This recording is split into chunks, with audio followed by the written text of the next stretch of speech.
धाव घाली आई आता पाहते सकाळी धीर नाही माझे पोटी झालं वियोग हिंपुटी करावे शीतळा बहु झाली हळहळ तुका कधी ठेवे हे पाय महायोग पीठे तटे भीमरथा वरं पुंडलिकाय गातुर्मुनीन्द्रे समागत्य तिष्ठं तमानन्दकन्दं परब्रह्मलिङ्गं भजे पाण्डुरङ्गं पाण्डुरङ्ग करू बल बल बल बल बल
त्यांच्या कृपादाने कथेचा विस्तार बाबाजी सद्गुरु दास तुका कलावज्ञ जीव ज्वलार्थावतारं कलंकां कथेजोलिका मोदी वक्रं खलानीश बाधा पणग्रार लक्षं समाधीस्थ मूर्तिं भजे ज्ञानदेवा ओ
विठ्ठल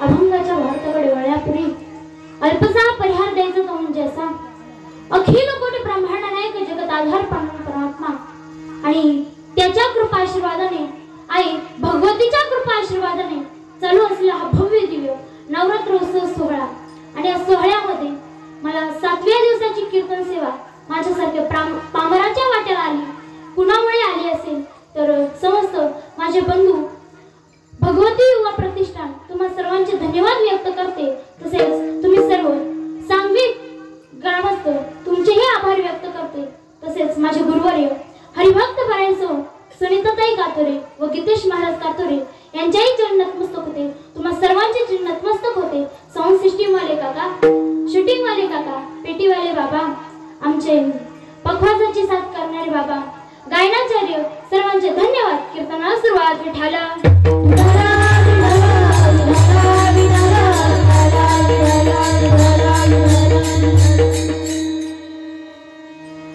सर्वप्रथम अभंगाचा तुम्हाला सरळ भार्थ सांगते जगद्गुरु तुकोबराय अभंगामध्ये सांगतात धाव घाली आई आता पाहतेस काय जगद्गुरु तुकोबराय म्हणतात इथं आई म्हणजे आपली आई नाही तर विठाई पंढरीश पांडुरंग परमात्म्याला तुकोबराय आपली आई म्हणतात जगद्गुरु तुकोबराय देवाला म्हणतात देवा तू धाव आता मला धीर धरवत नाही धीर नाही माझे पोटी झाल वियोग हिंपुटी देवा आता मला धीर धरवत नाही देवा आता मला हा वियोग सहन होत नाही देवा तू धाव घाल आणि धाव घालून काय कर करावे शीतळा बहु झाली हळहळ देवा तू धाव घालून मला शांत कर शीतळ कर माझा हा जीव पेटा कुटीला आलाय तळमळ करतोय जीव हा माझा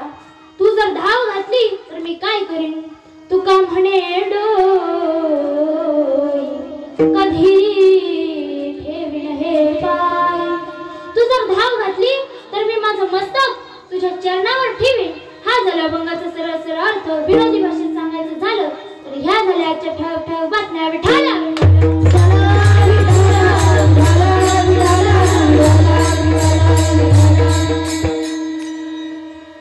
महिला मंडळ तुम्ही सगळ्या पुढं सरकून बसा आता मला सांगा महिला मंडळ आज आपण इथे कशासाठी जमलेलो आहोत कशासाठी झोपल्या तर नाही ना तुम्ही आताशी कीर्तनच सुरू झाले कशासाठी जमलेलो आहोत आपण बोलत चला कीर्तन हे कसं असतं तुम्हीही बोलायचं आणि मीही बोलायचं म्हणजे काय असतं कीर्तन असतं ऐका माझ्या कीर्तनात 2 नियम पाळायचे पहिला नियम असा की सर्वांनी ताट बसायचं पाय पसरून चपला घालून आणि मेन म्हणजे दुसऱ्याच्या चपलावर लक्ष ठेवून तर अजिबात बसायचं नाही काही बायांचं लक्ष घरी असतं तर काहींचं चपलावर दुसऱ्याच्या चपलावर लक्ष ठेवून बसायचं अजिबात नाही आणि दुसरा नियम असा की सर्वांनी हाताने टाळी मुखाने नामस्मरण झालंच पाहिजे विठाला विठाला विठाला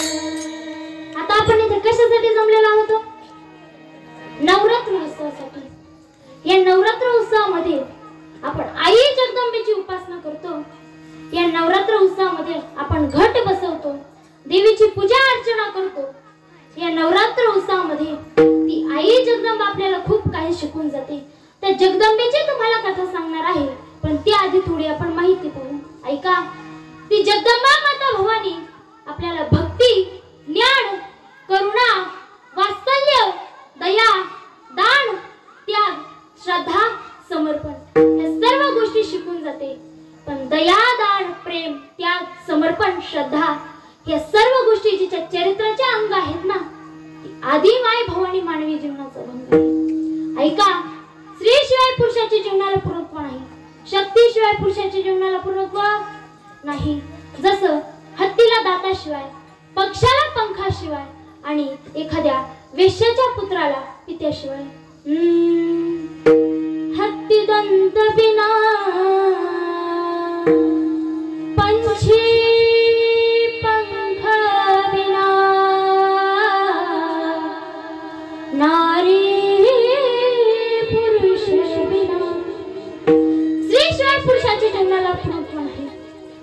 स्त्रीशिवाय पुरुषाच्या जीवनाला पूर्णत्व नाही. ऐका, ती आपल्या सर्व शरीराला शक्ती देते. तिने आपल्याला हाताची शक्ती दिलेली आहे, तिने आपल्याला पायांची शक्ती दिलेली आहे, तिने आपल्याला कानांची शक्ती दिलेली आहे. आपल्या संपूर्ण शरीराची हालचाल तिच्या शक्तीवर अवलंबून असते. पण ऐका महिला मंडळ, तिने जर कानाची शक्ती काढून घेतली तर त्याला कान असून काय म्हणतात? बहिरा म्हणतात. तिने जर डोळ्यांची शक्ती काढून घेतली तर त्याला डोळे असून आंधळा म्हणतात. तिने जर हातांची शक्ती काढून घेतली तर हात असून त्याला पांगळा म्हणतात, पाय असून त्याला पांगळा म्हणतात. ऐका, म्हणजे सांगायचे काय तर आपल्या संपूर्ण शरीराची हालचाल तिच्या शक्तीवर अवलंबून असते. ही आदी माय भवानी जगतजननी, हिचा आपण गोंधळ घालतो, पण तिचा पहिला गोंधळ कुणी घातला याची तुम्हाला कथा सांगते. ऐका.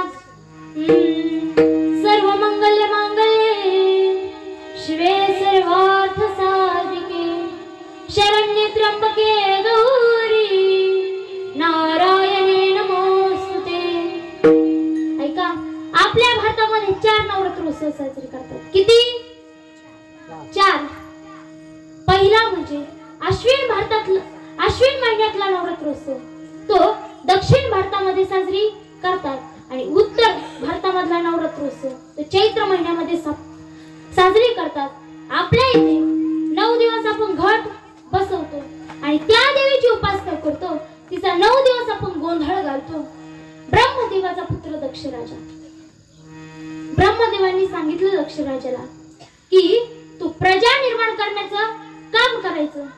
सर्वांना प्रजा निर्माण करण्याचं काम दिलं आणि दक्षराजाने 10,000 पुत्रांची निर्मिती केली आणि सांगितलं, जा तुम्ही आणि नारायण सरोवराकडे जाऊन तप करा. तप करण्यासाठी पाठवलं पुत्रांना तप करण्यासाठी पाठवलं. तप पूर्ण झालं आणि परत येत असताना त्यांना शेंडीवाले बाबा भेटले. आता शेंडीवाले बाबा कोण तर ते सतत नारायण नारायण भजन करतात. आपण सुद्धा भजन करायचं. नारायण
नारायण नारद महर्षी म्हणतात, कुठे चाललात?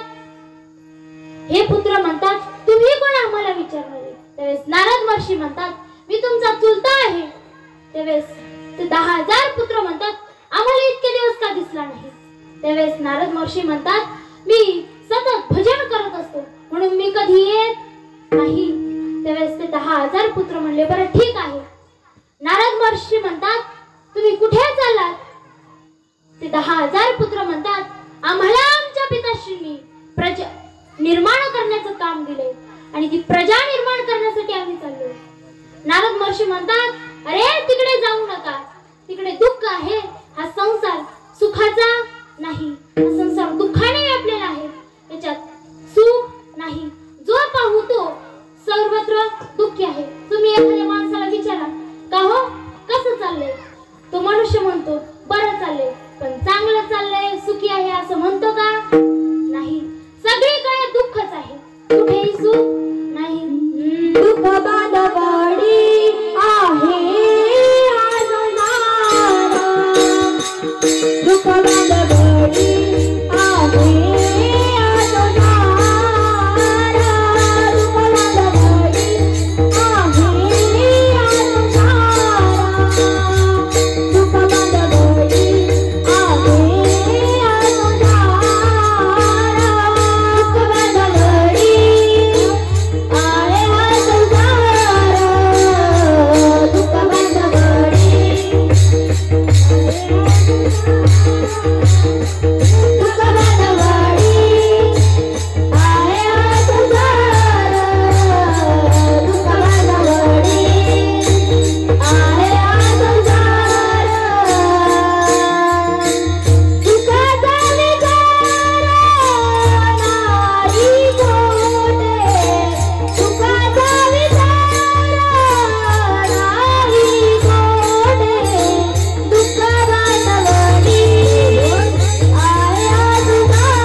1000 पुत्रांची निर्मिती केली.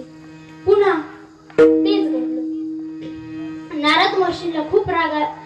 दक्ष राजाला खूप राग आला आणि तड तड तड असे नारद महर्षींकडे गेले.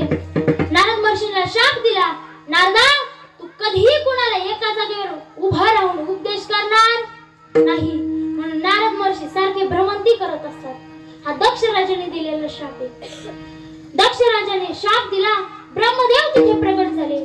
ब्रह्मदेव म्हणतात, अरे दक्षा काय केलं हे, संतांना शाप दिला?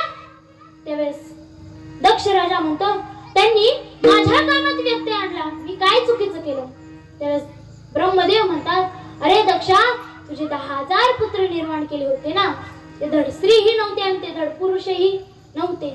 ते तिसरीच जात होती. ती म्हणजे कोणती? तर अर्धनारी नटेश्वर म्हणजे किन्नर. ती तिसरी जात होती. आणि मग दक्ष राजाला पश्चाताप वाटू लागला. दक्ष राजा म्हणतो, मी आता काय करू? तर ब्रह्मदेव म्हणतात, तू आई जगदंबेची उपासना कर. दक्ष राजाने स्वर्ग मृत्यू पाताळ यांचा मंडप घातला आणि आई जगदंबेचा गोंधळ घालू लागला.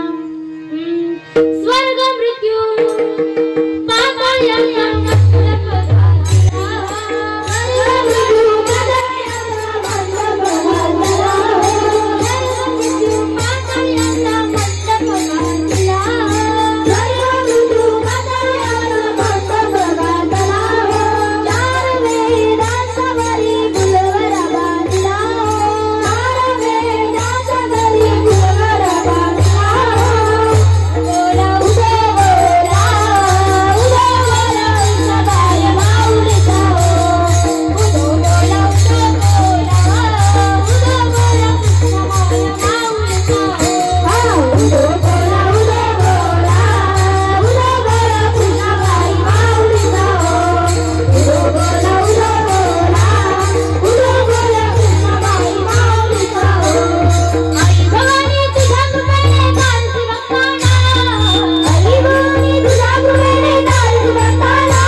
दक्ष राजा एवढ्या मोठ्या यज्ञाचं आयोजन केलं, एवढ्या मोठ्या, पण महादेवाला सती मातेला काय सांगितलं नाही? सांगितलं.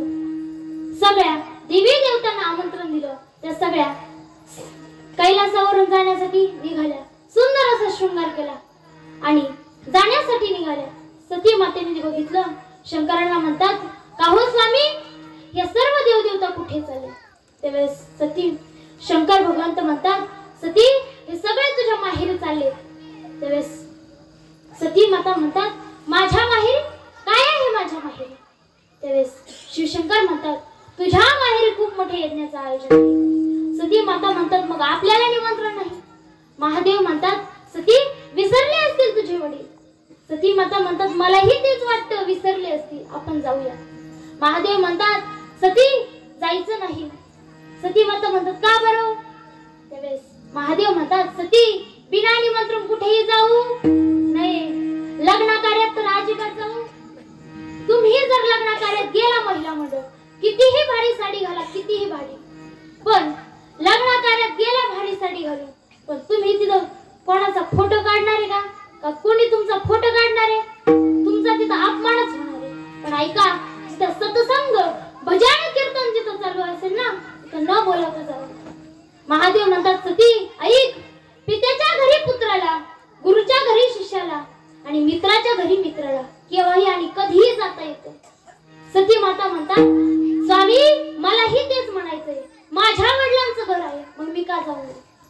त्यावेळेस शिवशंकर म्हणतात, सती ऐक, तुला सांगितलं नाही, पण एक वेळेस तुझ्या वडिलांची माझ्याकडून अपमान घडला. ज्या वेळेस सभा भरली होती आणि त्या सभेमध्ये मी समाधीमध्ये होतो आणि त्या समाधी तुझे वडील आले, पण मला काय भान राहिलं नाही, मी उभा नाही राहिलो आणि त्याचा तुझ्या वडिलांना राग आला. सोड भावनेने या यज्ञाचं आयोजन केले. त्यावेळेस सती माता म्हणतात, स्वामी नाते प्रेमाचे असतात, ते जपले तर जपतात आणि ताणले तर तुटतात. रहीम महाराज म्हणतात, रहीमन धागा प्रेम का मत खींचो कट जाए, टूटे तो फिर जुटे नहीं, जुटे तो अर्थ बन जाए. सती जाऊ नको, पण सती माता निघतात.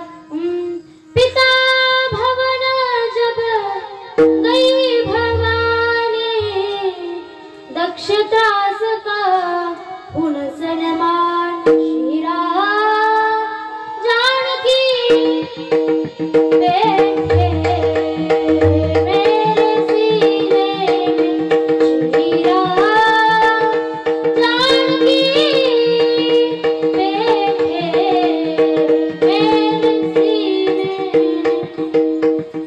सती माता अडवतात, पण सती माता ऐकत नाही. जातात आणि तिथं दक्ष राजाला प्रश्न विचारतात, का हो तुम्ही माझ्या स्वामींना इथं स्थान का नाही दिलं? दक्ष राजा म्हणतो, तुला इथं कुणी बोलवलं? कशी काय आली तू इथे? इथून निघून जा, अन्यथा मी तुझा हकलून देईन. पण सती माता काय तिथून जात नाही. एवढा अपमान करतात शिवशंकरांचा, एवढा अपमान करतात, सती मातेला सहन होत नाही आणि यज्ञ कुंडामध्ये आहुती देतात.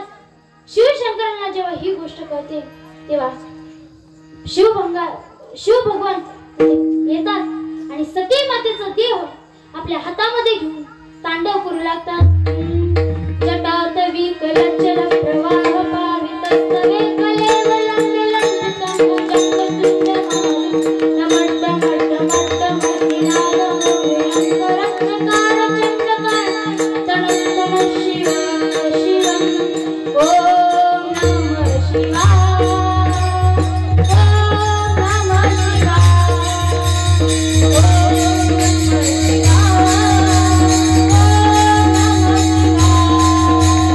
Oh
विष्णू भगवंतांना वाटलं की अरे महादेव जर असेच पृथ्वीवर तांडव करीत राहिले तर अख्ख्या पृथ्वीचा विनाश होईल.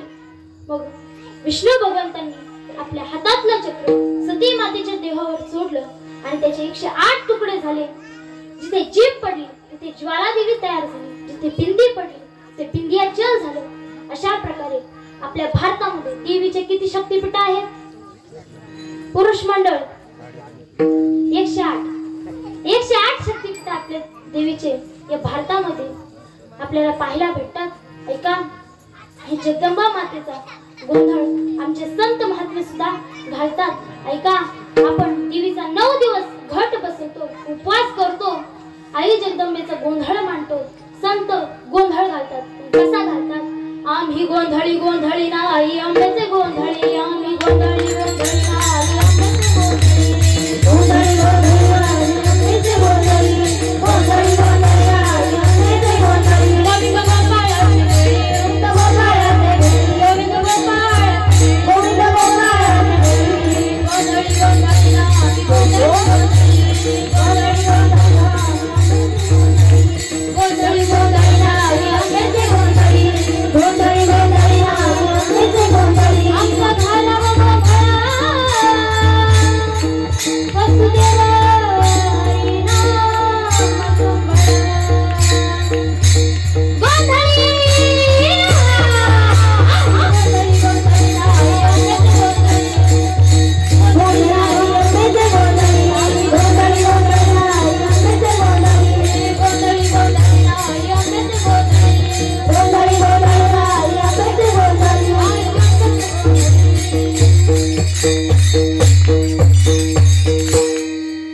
जगदंबा मातेचा आमचे संत सुद्धा गोंधळ घालतात.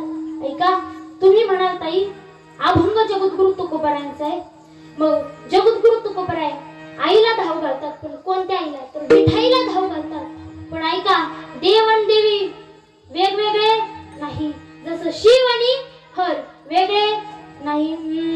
हरिहरा भेद नाही नका करू नये वाद. ऐका, एक दृष्टांत सांगते. एक शिवपूर होतं आणि एक विष्णुपूर होतं. कसं होतं? शिवपूर आणि विष्णुपूर. पण त्या दोन्ही पुरांचं काही पटत नव्हतं. दोन्हींचा 36 आकडा. आणि योगायोगाने शिवपुरातली मुलगी विष्णुपुरात दिली. विष्णुपुरात दिली, दुसऱ्या दिवशी ती सारवण करायला लागली. आता मला सांगा, आपल्याकडे उभा सारविते का आडवं? आडवं सारवत. तिचा सासरा बाहेर आला आणि सासरा म्हणू लागला, बाई आम्ही कट्टर विष्णू भक्त, आम्ही उभे गंध लावतो, आडवा आम्हाला चालत नाही चालत. उभा नको सारू, आडवा नको सारू, उभा सारू. त्या बिचारीने कसं बसा उभं सारवलं. आता ती बी सासऱ्याच्या दुप्पट दीडशानी होती. सासरा दात घासायला गेला. आता दात कसे असतात? उभे का आडवे? उभे का आडवे? आडवे. ऐका, ती सासऱ्याजवळ गेली आणि सासऱ्याला म्हणाली, का हो सासरे वा, तुम्ही कट्टर विष्णू भक्त बरोबर ना? बरोबर. तुम्ही उभे गण लावतात, आडवं तुम्हाला चालत नाही चालत. मग दात का आडवे? दात का उभे घासतात? आडवेच घासताना विठाला विठाला.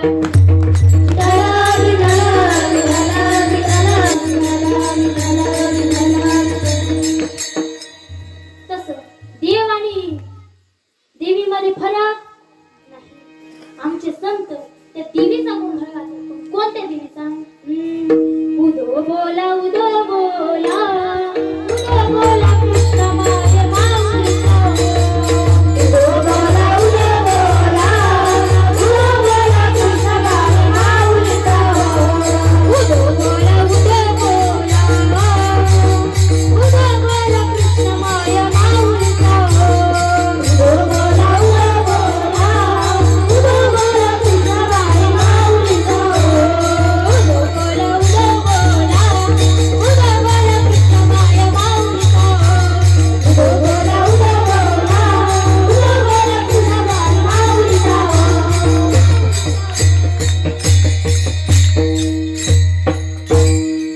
संत त्या विठाई आईचा गोंधळ घालतात. ऐका, जगद्गुरु तुकोबारायांवर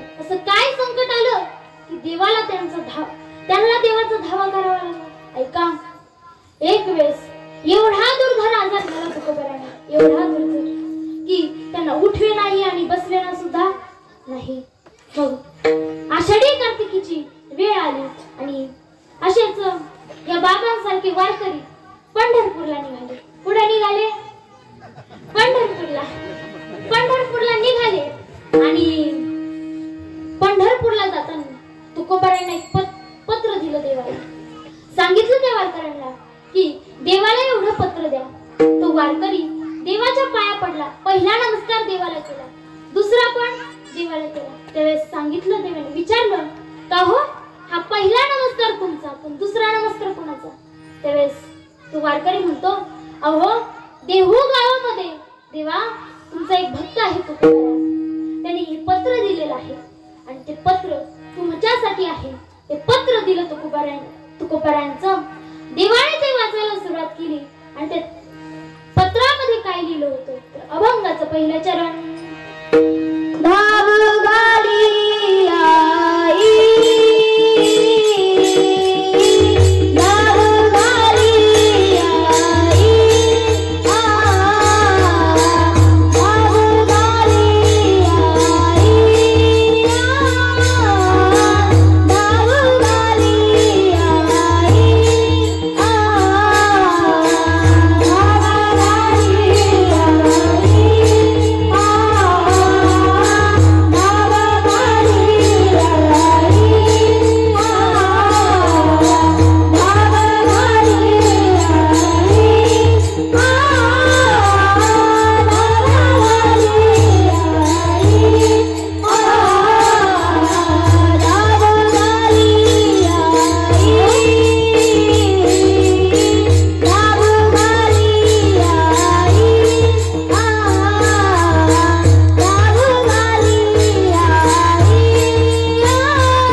ऐका, देव भक्ताच्या रक्षणाकरता धावून येतो. देव हा प्रत्येक भक्ताच्या रक्षणासाठी धावून आला. ऐका, द्रौपदी मातेसाठी देव धावून आला. अजून कुणासाठी आला तर गजेंद्र हत्ती. ऐका, गजेंद्र हत्ती आपल्या परिवारासोबत सरोवरामध्ये स्नान करायला गेला आणि स्नान करत असताना त्याचा मकराने पाय धरला. मकराने आरडाओरडा करू लागला. तो प्रत्येक जण त्याला वर काढण्याचा प्रयत्न करू लागला. पण 1 महिना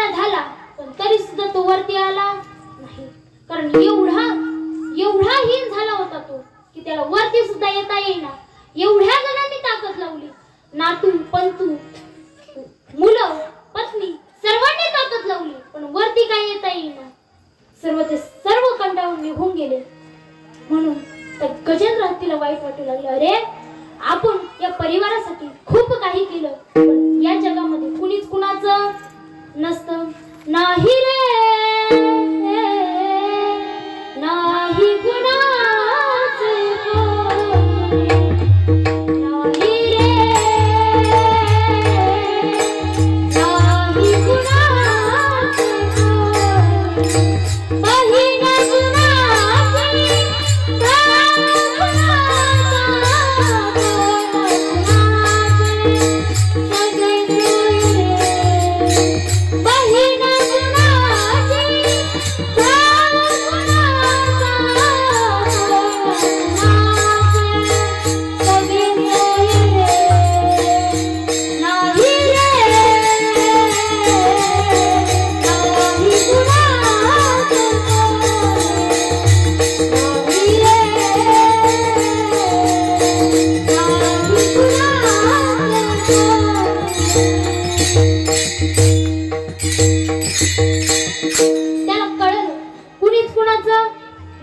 महिला मंडळ झोपल्या का काय? झोपल्या तर नाही ना तुम्ही? ऐका, या जगामध्ये कुणीच कुणाचं नसतं. गजेंद्र हत्तीला कळलं. गजेंद्र हत्तीने आपल्या सोंडेने सरळ एक कमल पुष्प उचलले आणि भगवंताकडे फेकलं. भगवंताला आर्त हाक केली. कोठे गुंतला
रुक्मिणी माता म्हणतात, देवा कुठे चालला?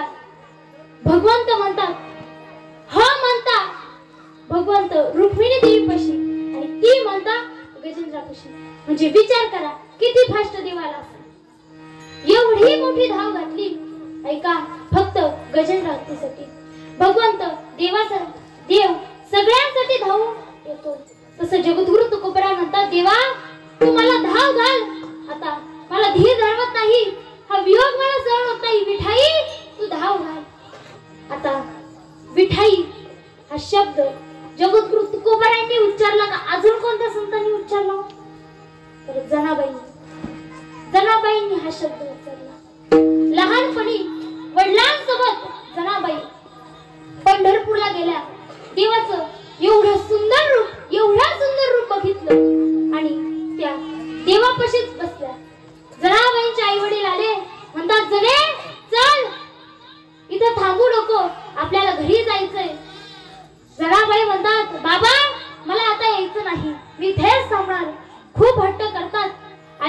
सुद्धा कंटाळून निघून जातात.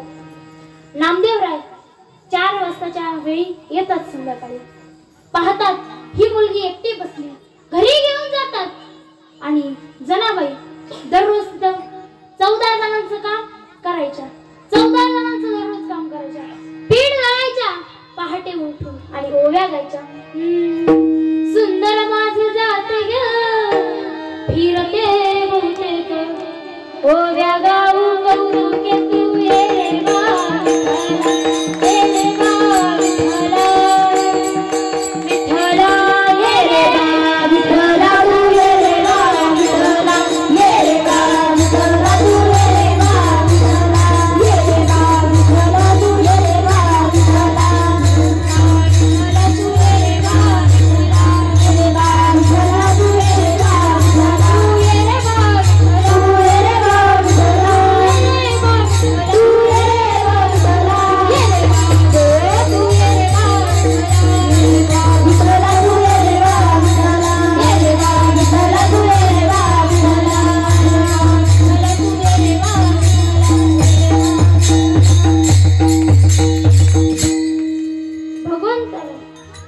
बोलावतात जनाबाई आणि ओव्या गायच्या. पहाटेची 3 म्हणजे कोणती वेळ हो? काकड्याची वेळ. आणि काकड्याच्या वेळेत जनाबाई भगवंताला हाक मारायच्या. भगवंत एक दिवस जनाबाईंकडे आले आणि हळूच आले आणि भक्तजन पहाटेच्या काकड्या करता निघाले. इको कमी करा. पहाटेच्या काकड्या करता निघाले आणि एक हळूच भक्त दरवाजा आडून पाहू लागला. पाहिलं तर देव नाही. कुठे गेला असेल? नामदेवरायांच्या घरी चला म्हणे. नामदेवरायांच्या घरी गेले. पाहतात तर काय, देव जनाबाईला दळण दळू लागत होते. देव जनाबाईला दळू लागत होते पाहिलं आणि एका वारकऱ्याने जनाबाईला बोलावून घेतलं. जनाबाईला म्हणाले भक्त, जने तू भगवंताला इकडे बोलवते, आम्ही काय करायचं? एवढे भक्तजन देवाच्या काकड्या करता येतात आणि तू त्याला आपल्या घरी बोलवते. तू भगवंताला आपल्या घरी बोलवू नको. जनाबाई निराश होतात. दुसऱ्या दिवशी काय भगवंताला आवाज देते नाही. असे 4-5 दिवस निघून जातात. भगवंत म्हणतात जनीने आपल्याला हाक मारले नाही. मग घरी जातात जनाबाईंच्या. त्यावेळेस जनाबाईला विचारतात, जने तू मला का बोलवत नाही? त्यावेळेस जनाबाई म्हणतात, देवा मी आजपासून जरा बोलवणार नाही. सगळे भक्त म्हणतात की तू तिथे येत जा, मला काय जमणार नाही. जनाबाईंना देव म्हणतात, जने तुम्हाला अशा एका नावावर हाक मार की ते कुणीही ओळखणार नाही.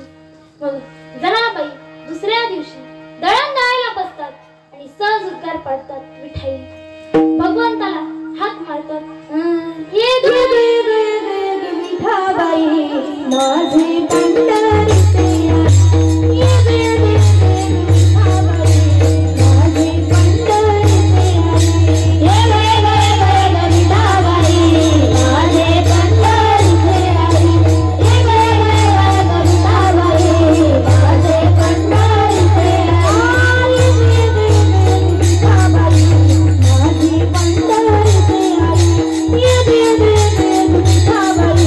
माझे पंढरीचे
घालून येतात. कसा सुंदर शृंगार करते. पुतळ्या डोरला सगळ्या पैसन कमरेला कमर पटावा. पुतळ्या डोरला सगळ्या पैसन कमरेला कमर पटावा. नक नक नक घालूनी नक नक नक घालूनी सगळा थाट माट करुणी सगळा थाट माट करुणी नेसले ग नेसले ग शालू पैठणचा नेसले ग शालू पैठणचा नेसले ग शालू पैठणचा. सुंदर असा शृंगार करतात आणि येतात. पण जनाबाई काय देवाला ओळखत नाही. जनाबाईला दळण दळू लागतात तरी सुद्धा ओळखत नाही. मग जनाबाई म्हणतात तुम्ही कोण होताय. त्यावेळेस भगवंत म्हणतात ओळखलं नाही का तुम्ही हे तुझा पंढरीश बांधून परमात्मा आहे. त्यावेळेस ऐका जनाबाईने भगवंताला विठई म्हणून हाक मारली. जगद्गुरु तुकोबराय म्हणतात देवा आई आता तू धाव घाल. आता मला धीर धरवत नाही. हा वियोग मला सहन होत नाही आई. आणि हेच महाराज मंगाच्या दुसऱ्या चरणात सांगतात धीर नाही माझे पोटी धीर नाही माझे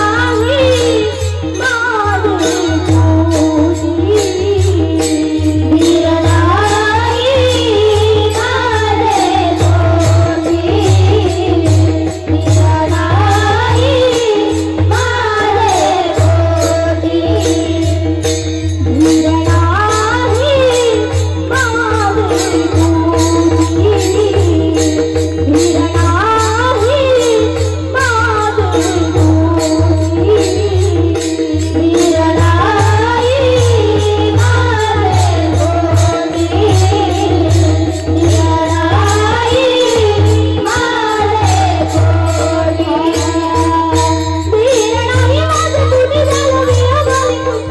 नाही माझे पोटी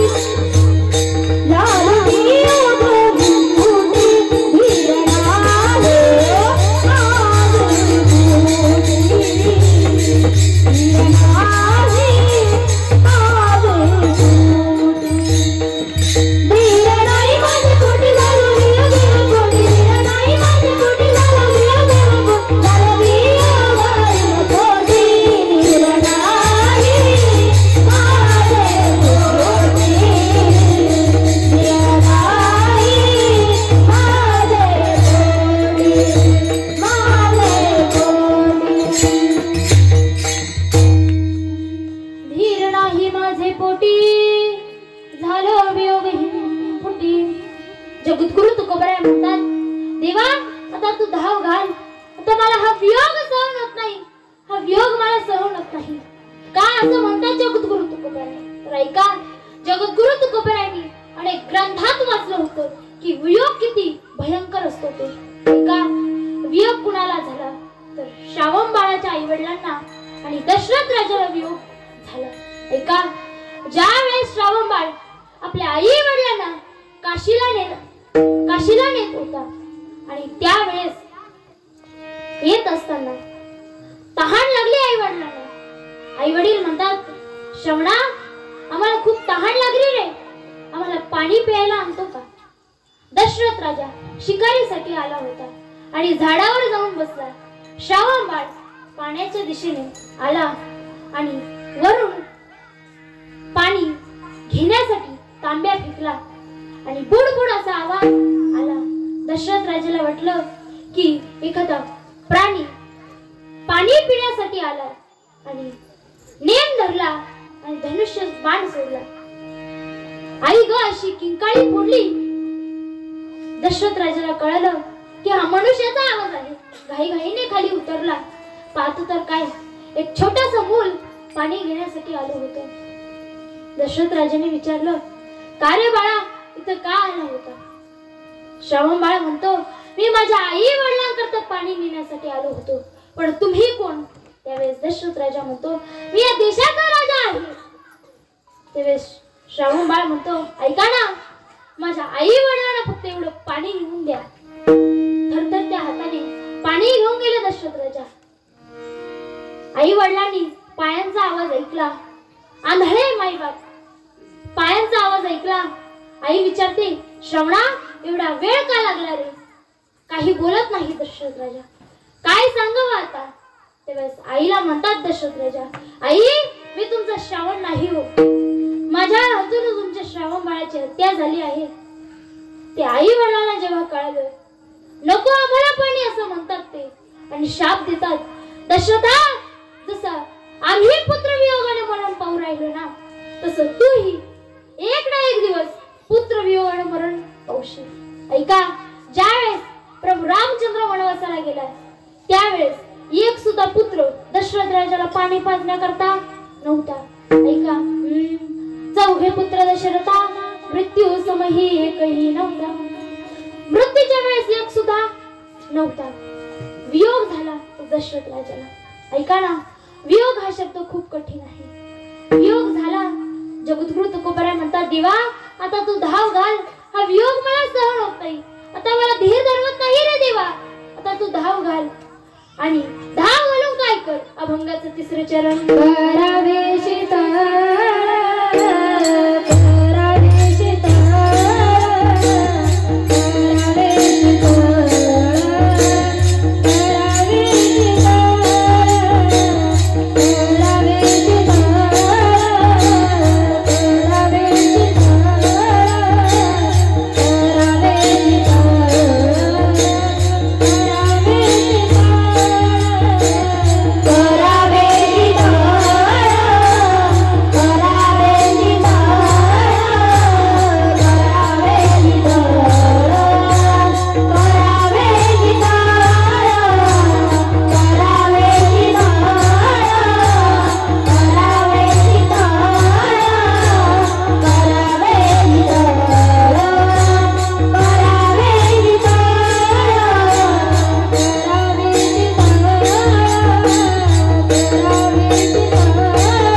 एक दिवस त्यांचं कीर्तन होतं आणि कीर्तनात पंढरीचं महात्म्य ऐकलं.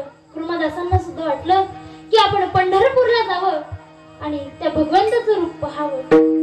आणि पंढरपूरला जाण्यासाठी भांडास महाराजांची भेट घेतात. भांडास महाराज म्हणतात, आम्ही निघू तुम्हाला, पण तुम्हाला हात नाही पाय नाही, कशी येणार तुम्ही? त्यावेळेस सांगितलं, मी येईल तुम्ही बरोबर, फक्त न्या मला. आईला सांगितलं. आईने भाकरी बांधून दिल्या आणि आदल्या दिवशीच प्रवासाला सुरुवात केली. कुर्मादास महाराजांनी फरफटत कुठल्या गावी जायचे आणि आमची दिंडी येत आहे, 4 भाकरी आणून तुम्ही इथे द्या, असं सांगत लहुळ गावापर्यंत आले. आणि आल्यानंतर भांडास महाराजांना म्हणतात की आता मला धीर धरवत नाही, आता मला पुढे जाता येणार नाही, आता माझा जीव खूप कासावीस होतोय, फक्त भगवंताला माझा नमस्कार सांगा. भांडास महाराज गेले. पहिला नमस्कार भगवंताला केला आपला म्हणून आणि दुसरा कुर्मादास महाराजांचा केला. भगवंत विचारतात, का हो भांडास महाराज, पहिला नमस्कार तुमचा, दुसरा कुणाचा? त्यावेळेस भांडास महाराज म्हणतात, तुमचा एक भक्त लहुळ गावामध्ये तुमची वाट पाहत आहे. त्यावेळेस भगवंत निघाले आणि आले. विचारतात, कुर्मादासा काय देव तुला? हात फिरवला, पुन्हा जशाच तसं केलं. ज्या जखमा झाला होता, पू निघत होता, ते सगळ्या जखमा पुन्हा जशी त्वचा होती तशी केली. ऐका, आणि काय देऊ असं विचारतात. त्यावेळेस कुर्मादास महाराज म्हणतात, आता दृष्टी पुढे ऐसाची तू राहे, जो मी तुझं पाहे पांडुरंगा. देवा, फक्त तू माझ्या डोळ्यांसमोर उभं राहा. अजून सुद्धा तुम्ही लहुळ गावी जा, तिथं पंढरीश पांडुरंग परमात्म्याचं मंदिर आहे.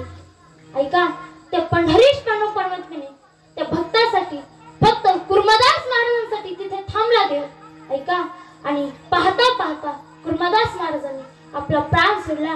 उद्धृत तुकोबराय म्हणतात, देवा, जसं तू कुर्मादास महाराजांसाठी धावून आला ना, तसं माझ्यासाठी सुद्धा धावून ये. तू जर धावून आला तर मी काय करेन? अभंगाचं शेवटचं चरण. तुका माने डोई, तुका माने डोई, तुका माने डोई, तुका माने डोई, तुका माने डोई, तुका माने डोई, तुका माने डोई, तुका माने डोई, तुका माने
सेवा करा आणि आई वडिलांची सेवा करा।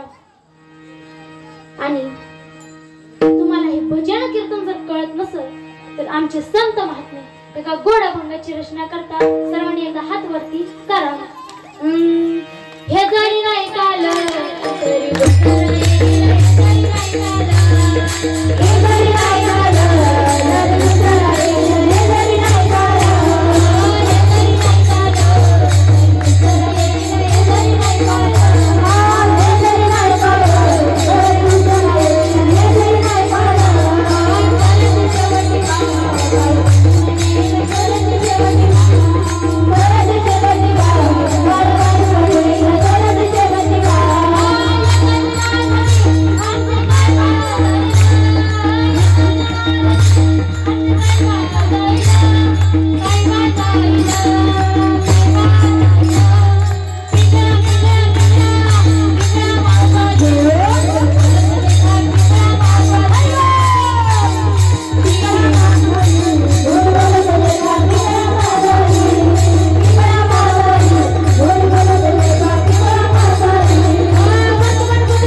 साधू संतांची सेवा करा, त्या आईवडिलांची सेवा करा. झालेली सेवा गुरुवर्यांच्या चरणी. तसेच आज मृदुंगाची साथ केली आमचे बुधवंत बाबा, त्यांची मनापासून धन्यवाद व्यक्त करते. लाईट डेकोरेशन विवेक दादा तसेच विशाल दादा, त्यांचे धन्यवाद व्यक्त करते. तसेच साऊंड सिस्टीमची साथ देणारे आमचे बंधू सुजित दादा, त्यांचे धन्यवाद व्यक्त करते. तसेच पीटी वाले बाबा आमचे राऊत सर, त्यांचे धन्यवाद व्यक्त करते. गायनासाठी सर्व आमच्या गुरु भगिनी तसेच ताळकरी आमच्या गुरु भगिनी सर्वांचे धन्यवाद व्यक्त करते. युट्यूब चॅनल वाले काका तसेच भगवती युवा प्रतिष्ठान तसेच सांगवी ग्रामस्थ सर्वांचे धन्यवाद व्यक्त करते. काही चुकलं असेल तर कुणाची पहिली असेल तर दुसरी म्हणून, कुणाची दुसरी असेल तर तिसरी म्हणून, कुणाची तिसरी असेल तर चौथी म्हणून, आणि ज्याला काहीच नाही त्याने दत्तक घेतलं तरी चालेल. दत्तक घेऊ नका, पण घेतलं तसं समजा, दत्तक घेतलं तरी चालेल. झालेली सेवा तुम्हा सर्वांच्या चरणी, गुरुवर्यांच्या चरणी. माझे आज वडील येथे आलेले आहेत, तसेच तुम्हा सर्वांचे धन्यवाद व्यक्त करते. सेवेला पूर्ण विराम देते. ज्ञानेश्वराव